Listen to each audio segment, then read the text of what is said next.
All right, y'all, this is P.S. your auntie, and today we're gonna talk about is the wealth gap myth. I want my youngsters to know this much because I think y'all being sold a bill of goods about this wealth gap.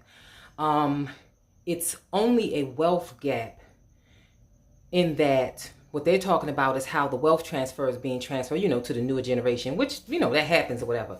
But what you are being lied to about, and especially brown and black people, and I'm talking to black people, is that it's going to be a wealth gap too, because if you are just a consumer and you're not a producer, then of course the one who's producing the product is the one that's really receiving the wealth, right?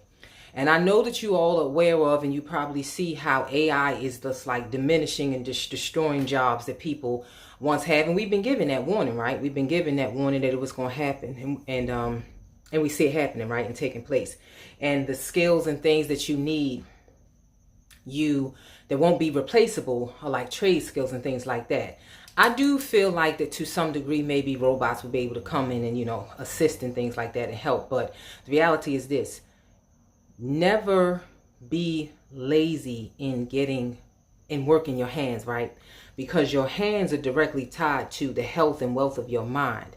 I myself have always have known this for some time about trade schools, and I'm not gonna lie to you, I'm a jack of all trade, master of none. I want to do it's a lot of things that hold my interest, but I've been drawn to learning a trade. I already have an associate's myself, but still wanting to get into trades. And I encourage my young people to do that. Don't just hear what some of us are saying to you, really utilize it.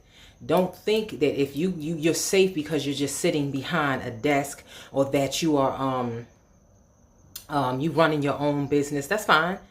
But if you are not doing things that require you to use your hands, you got to get in there, right? You have to learn something that is going, and it's not about getting a job. I want y'all to understand that. It's not about necessarily getting a job. It is about you being skillful, period. You got to get in and learn you a skill, y'all. So get you a skill, something physical, because the hands are directly connected to the mind. And I have noticed that too. I've noticed that people that tend to use their minds, they live longer. So don't be afraid of hard work. And we know that physical work it's hard work sometimes, but don't be a stranger to it. So I encourage y'all to understand that wealth gap is going to really hurt those of you, my young people, that don't want to work their hands. You got to get away from that. It's only going to be a wealth gap because it's going to benefit the producer and not the consumer. If you're the consumer, you're on the chopping block, period. All right, y'all. Peace.